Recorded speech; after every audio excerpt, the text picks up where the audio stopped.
It wasn't just one Terminator that's being torn apart in this movie. There was several. Each one of those versions of the Terminator needed to have a series of makeups. The request was try to stay in the vein of the originals. Fortunately enough, we were able to work directly from the original live cast and then a new one. Arnold, the man himself, had to come in. We did a head scan of him, so we had 3D data, and we also did old-fashioned life casts of him, because both things provide valuable data for when you're trying to put an appliance together. We had life casts of Arnold, we had a couple scans of Arnold, so we took them all into ZBrush, cleaned them all up, made them all nice, and then took an endo skull, put that inside, and started carving it down like you would with clay, like they did on the original. What you have to keep in mind as you're tearing this stuff away, does he look strong? Does this make him look weak? There's certain things that you can get away with just a pure prosthetic that you can shoot in camera and it holds up.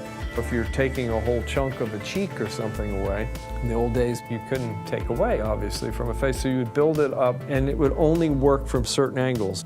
Nowadays, what's beautiful working in conjunction with CG, doing hybrid makeups, you could give the leading edge of where it's going to be torn and then paint the whole inside green. And they would put in proper endoskeleton detail instead of everything just being a cheat. Once those designs are set, and the sculptors and sculpt the actual prosthetics of what they're going to look like in clay. Once they're done, those are then turned back over to the mold department and they make molds on them. And the type of appliance determines the type of mold. You've got the team that are running all of these appliances. All the prosthetics that we're talking about here, once they're glued down, there's nothing reusable. And you have to figure out how many appliances, and there's literally several thousand that were run for this. Another big build for us was the 1984 Arnold, as he was called.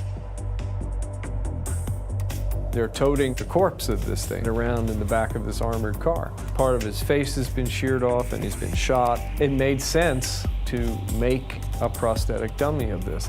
How to end up with a 1984 Arnold was an interesting process. We started with a scanned body that we had made back on T3. We had a body scan of Arnold, so I have all the arm lengths, wrist lengths, shoulder lengths, and everything. Then it's just packing on clay to bulk him up, and it was just box after box after box of clay. Getting the likeness and the look of it was one thing, then getting it to be molded and then to cast it in the material that was convincing. Very tricky. You had to put a little bit of a muscle structure so that when the arms moved, it held its position correctly. Then you have to cast that skeleton into that body so that you've got the joints exactly where they need to be moving. And then it becomes a process of paintwork on it. After we cast the body, I took it and I cut off the nose and we cut out parts of his skull and face and exposed different things. To put the hair on it, that got replicated by one hair at a time being punched into the silicone to achieve, I think, a highly realistic replica. The T800 endoskeleton, there was many incarnations we made for the film, so it had to be re-engineered from the standpoint of being something that you could actually build and work with. You got to think about, in the human body, there's 206 bones, so there's that many mechanical parts plus more. That's a task in itself, to go through and clean this stuff up, get it ready to rapid prototype.